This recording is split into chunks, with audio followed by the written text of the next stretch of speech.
good morning ඔයාලා හැමෝටම සුබ දවසක් වෙන්න කියලා ප්‍රාර්ථනා කරනවා. වැහි දෙයියෝ වැඩේ පටන් ගන්න කලින් මං ඉක්මනට මගේ ගමන පටන් ගත්තා.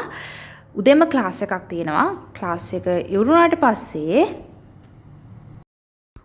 ඕනේ යාළුවනේ ගෙදර තත්වේ මං ගෙදර එනකොට මේ දවස්වල මම අපේ ගෙදර පාට කරන නිසා ඔන්න ওই විදිහට තමයි තියෙන්නේ.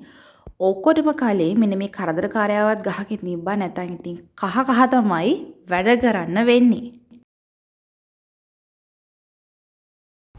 අද සෙනසුරාදා දවසේ ඔක්කොමලා ගෙදර ඉන්නවා. අම්මට දවල්ට උයන්න දීලා තාත්තා මම එනකොටත් වැඩ පටන් ගන්න තිබුණා. ඉතින් එකතු වෙලා තමයි ඉතින් මේ වැඩේ ගොඩ දා ගන්න වෙන්නේ. නැත්නම් එහෙම බෑනේ. ඉතින් යාළුවනි ඔයාලා නම් මෙන්න මේ වැඩේ කරන්න එපා. හොඳට තියෙන කොන්ද කඩා ගන්න ඔයාලා නම් හදන්න එපා මේ මං වගේ. වැඩේ ලේසි වෙන්න තමයි මුසන් ආවේ.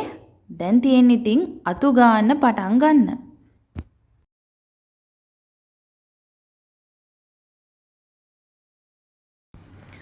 උදේ 5:00 නැගිට ගමන් ඔය ඒක දිගට තාම දැන් වෙලාව 2:00 වගේ ඇති.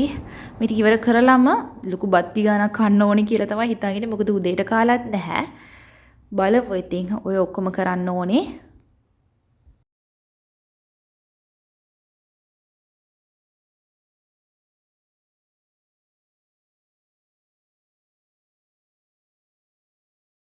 පොඩි වැස්සටත් උණ ගන්න ළමෙක් නිසා මම මාස්ක් එක දාන්න අමතක කළේ නෑ. මොකද පොද වැස්සටත් උණ ගන්නවා නම් මේ ඩස්ක් එකට කොහොමත් උණ ගන්නවා. ඇත්ත වශයෙන්ම කිව්වොත් ඉතින් දවස් 3කට 4කට පස්සේ මට උණ ගත්තා. මොකද මේ ඩස්ට් එක ටිකක් සැර වැඩි.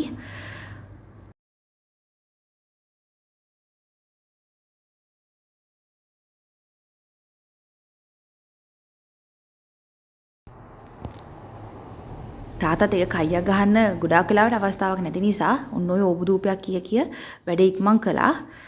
මේ වෙලාවේ මල්ලි නංගි නැහැ. ඒ දෙන්නගේ පොඩි වැඩ වගේකට ගිහිල්ලා.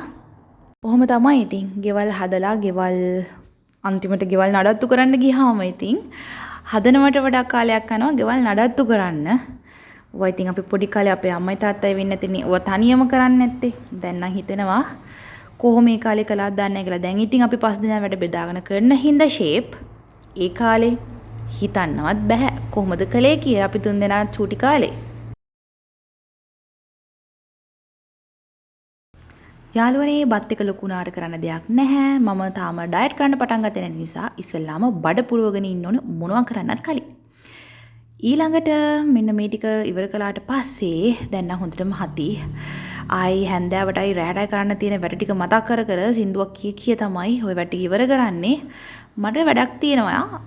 වැඩ පටන් ගත්තාම මේ වැඩේ ඉවර කරන්න ඕනේ. අන්තිම වෙනකන් පොඩි දෙයක්වත් ඉතුරු කරන්නේ නැහැ. ඒ වැඩ ඉවර කළාට පස්සේ දවසේ වැඩ ටික ඉවර වුණාට පස්සේ ආයි පහුවදාට කරන්න දෙයක් නැහනේ. මහන්සි කියලා බලන්නේ නැතුව වොෂ් එකක් දාගෙන හෙට තියෙන වැඩවලට ලෑස්ති වුණා. ඉරිදා දවස කියලා කියන්නේ ඉතින් මගේ සතියේ වැඩ නැති දවසක් නෙමෙයි. මේ මුළු සතියම වැඩ තියෙන දවසක්. අනේ මන් දන්නේ මේ සෙනසුරාදාට සතියේට කැනේ දවස් දෙකක් නැති වුණා නම් වැඩ අඩුයි කියලා හිතෙනවා. මොනා කරන්නද ඉතින් නේද? ගෑල්ලාමෙක් වුණාම හැමදේටම ඔට්ටු වෙන්න එපායි. ඒක පුරුදු වෙලා හිටියොත් අපිට හොඳයි.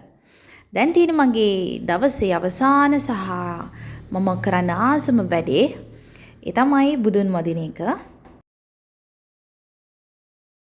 ඉතින් යාළුවනේ ඔයාලා හැමෝම ඔයාලගේ ආගමට භක්තිවන්තයෙක් වෙන්න.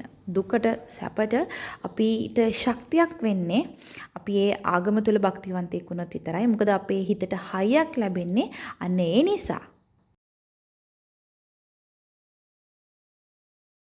ඉතින් මෙන්න මෙහෙමයි මගේ දවස ගෙවුනේ. ඉතින් ඔයාලා හැමෝටම සුබ දවසක්.